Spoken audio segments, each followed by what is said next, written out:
Hey y'all. Hey everyone. Happy Monday evening. I hope everyone's having a great day.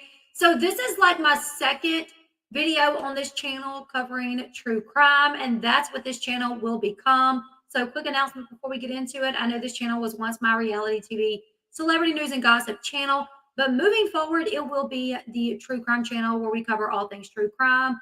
Quentin Simon's case, Athena Brownfield case, Athena Strand case, any case that we have been covering over on the LB channel, we will now be covering that over here. And yeah, so if you are not subscribed yet and you would like to follow this channel, please consider hitting that subscribe button. But what we're going to talk about today is something that I talked a lot about over on the LB channel, and that is the Murdaugh family. So as you guys know, Alec Murdaugh was recently found guilty of unaliving his wife Maggie and his son Paul.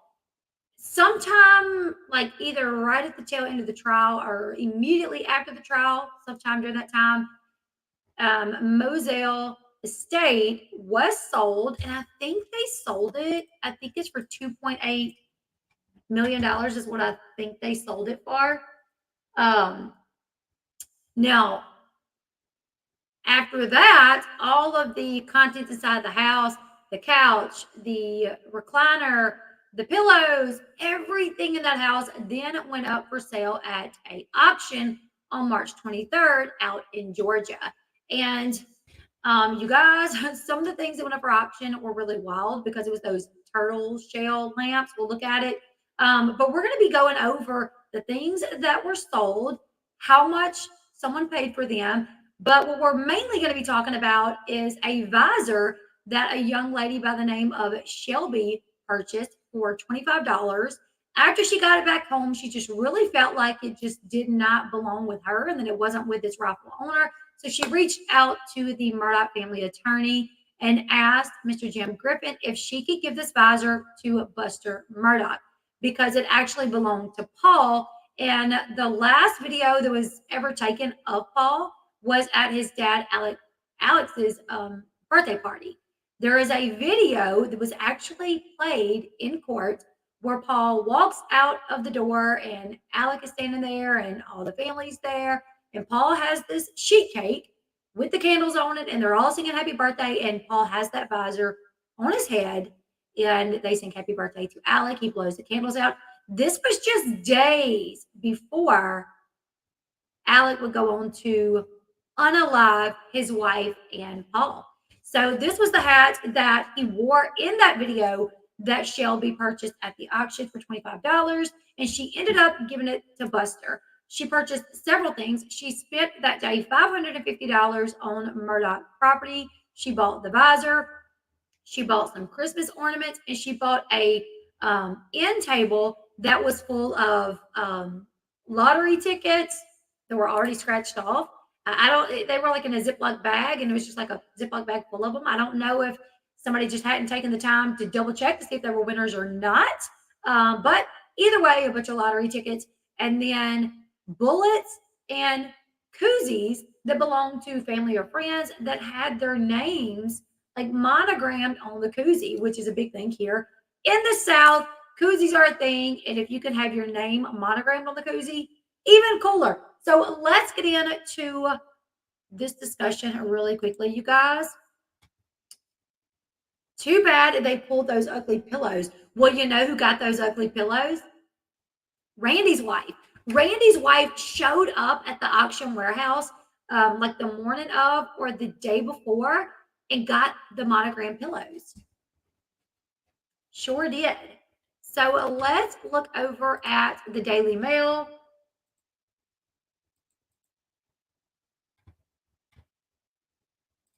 All right, so Georgia woman who paid $25 for Paul Murdaugh's white cap, a family auction gifts it to Buster to help him find peace. All right, so she gifted the memento back to older brother Buster to help him find peace. Shelby Freeman, who is 28, says she had attended the auction to secure a piece of the South Carolina criminal history, but regretted the purchase after feeling the visor did not belong to her. She wanted to give it back to its rightful owner, which Paul's not here, so Buster. The cap had been worn by Paul just days before he was brutally by his father at his family's Moselle hunting lodge, where his mother Maggie was also unalive. He was last seen wearing it in a video shown before his father, Alex's 6-week double unaliving trial.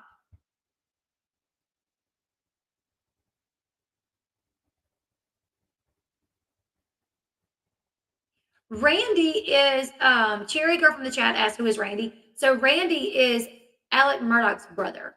Randy is also an attorney.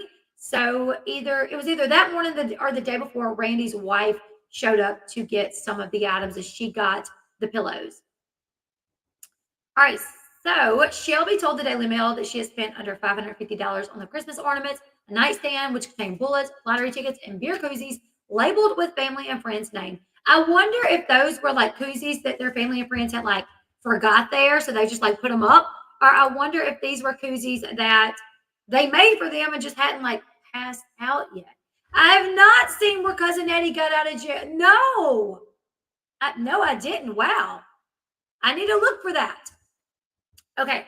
So Shelby said she reached out to the family attorney, Jim Griffin, and said that she felt like the right thing to do would be to offer those things back, those things being the koozies and stuff.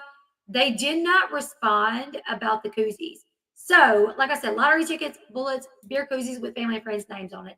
I feel like more than likely they're not gifts. They were probably left at the hunting lodge during like get-togethers and stuff.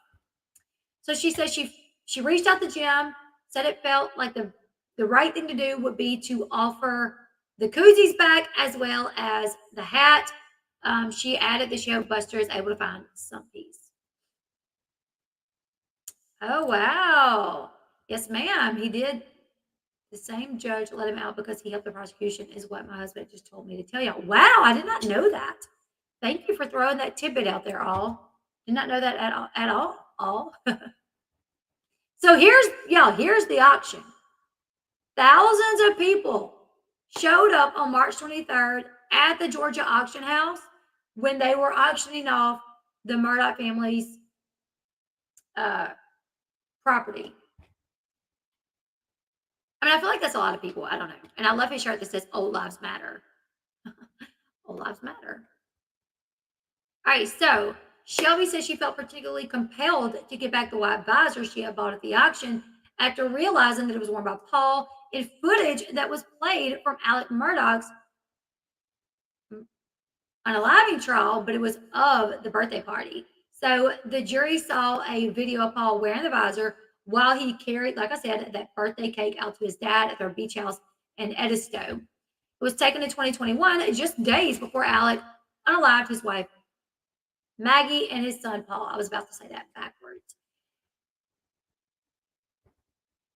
Now, she explained why she attended the auction. She said that, like many Americans, she felt an emotional investment or attachment to this case, and she even went to the trial a number of times. She said, I just wanted to go and see it on a personal level. I've been following the case ever since the boat crash. I stayed at the auction all day just to be a part of it.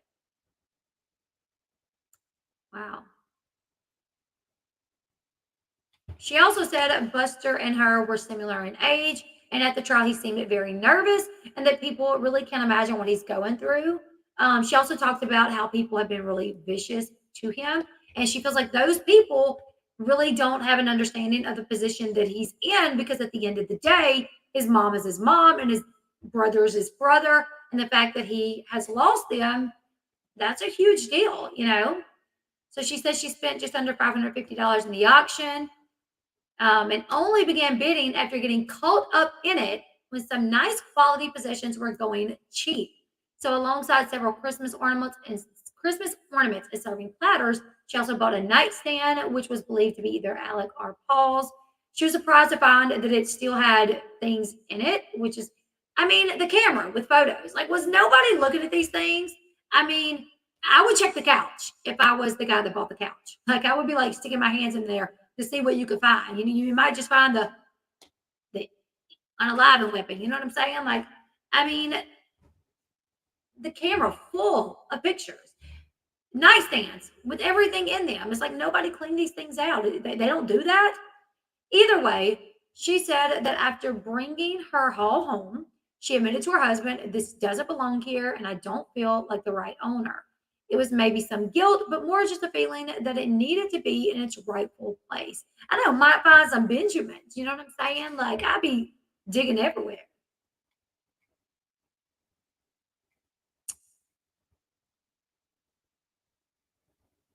So after reaching out to the lawyer about the visor, he responded within hours of her request and said Buster would love to have Paul's visor back.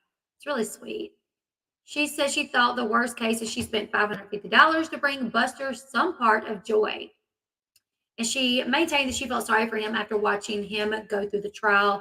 She said people have had a go at Buster, but you can't replace a mom or a brother. And I hope he is able to find some peace.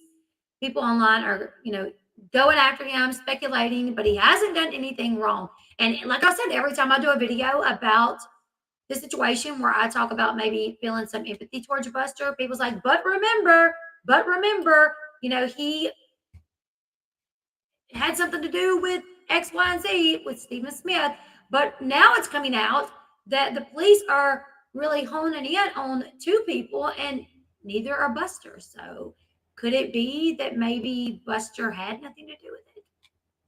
Let's look at this really quickly because that's the visor right there.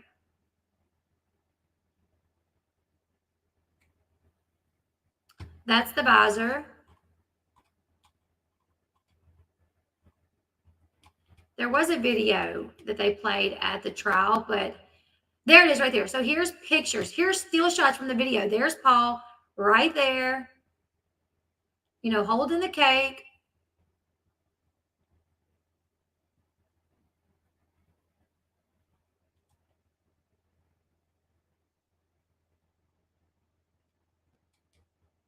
There's the video, which I probably don't need to play too much of it, which it really doesn't matter. I'm not monetized on this channel, but okay. So here's the little dresser that she got. Here's the lottery tickets. Like, what? What?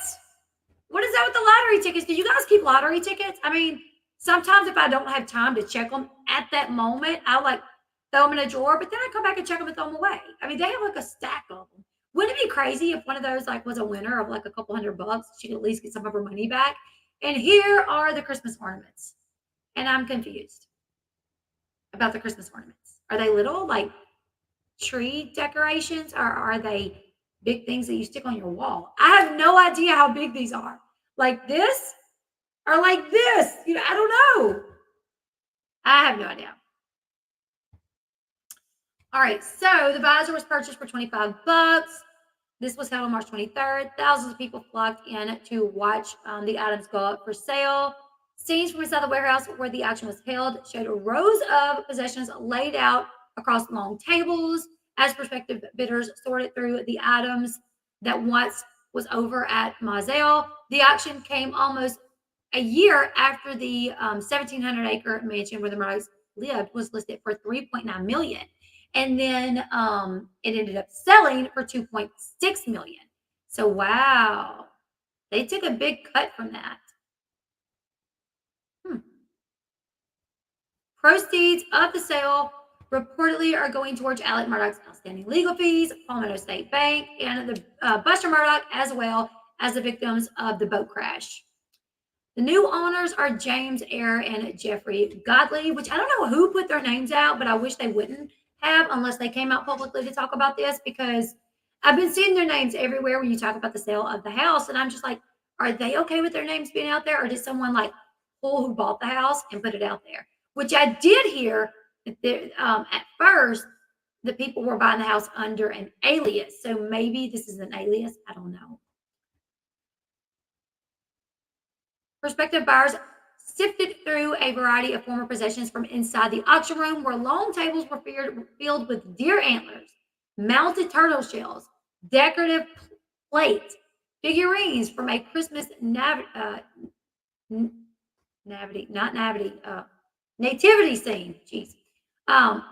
Among the more expensive items, y'all, Among the more expensive items on sale were the lamps, the turtle shell lamps. Oh my goodness. They sold for $800, a Yeti tumbler for $400, and the mounted Longhorns, $10,000. Holy smoly. That's wild.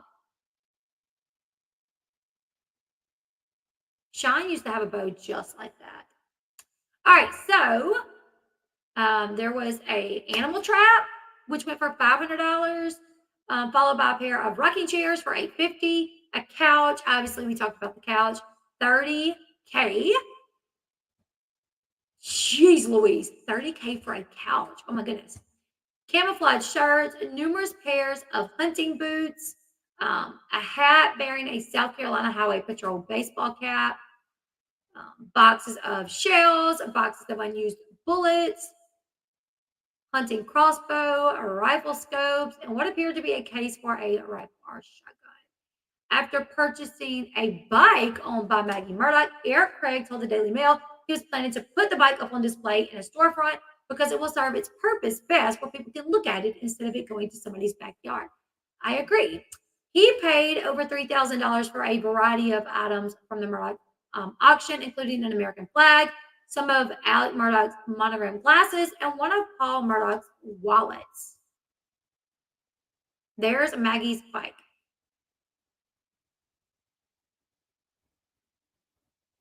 I know. I just can't imagine all my childhood memories scattered to the wind for money. I know. Me neither. I think if I would have been Buster, I don't know, maybe I would have tried to go and, I don't know, and get some of it. I'm not sure. But I'm just mind blown about the lamps. Like the couch, 30 G's, holy moly. The lamps. I could have made you some of those lamps. I got a chair right here. I could have tore one of the legs off, went outside, looked around for a couple of hours, got me a turtle, cleaned that sucker out and stuck one of them chair legs in it and then put me a light on it. You know what I'm saying? Like, really? Like, whoa, that is what, like, this. I feel like they don't like the turtle lamps. It's just like, I got the ugly turtle lamps. I got the turtle lamps. You know what I'm saying? It's like one of those. I'm waiting for that person to come out to be like, got the turtle lamps. I want to try to get anything else except the turtle lamps. I mean, maybe even the little ugly reindeer thing. I'm so confused about the little. I don't know if they're a little reindeer. Well, I mean, they have to be because she said she paid $550 for everything. She paid 25 for the cap, the visor. She probably paid like a couple $100 for the dresser or the little nightstand, and then the little reindeer. If they were the big reindeer with like Christmas lights on the antlers, then they would have been more. You know, if they were the big ones, they had to have been more.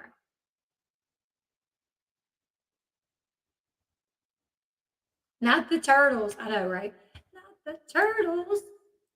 Anyways, you guys, I thought that was super interesting. I do have compassion for Buster. I don't know. There's some people that think that Buster is guilty in all of this. I think Buster probably, he come from a family of spoiled rich people, while he may have like a little bit of a spoiled rich person attitude. He lost his mom, he lost his brother by his dad taking them, in the most gruesome way possible. And I do wonder if Buster now feels like, well, like, yeah, I think my dad might have done it, but he's all I have left. It's just like I watch these shows where it's like my mom is a unaliver and she like unalives the dad. And some kids, don't have anything to do with their mom after she unalives their dad, but some kids do. And they go visit their mom in prison and they're like, we're mad at her for what she did, but we don't have a dad. So we don't want to not have a dad and a mom. So we choose to try to move forward and have a relationship with her. So I do wonder if like that's kind of where Buster is at.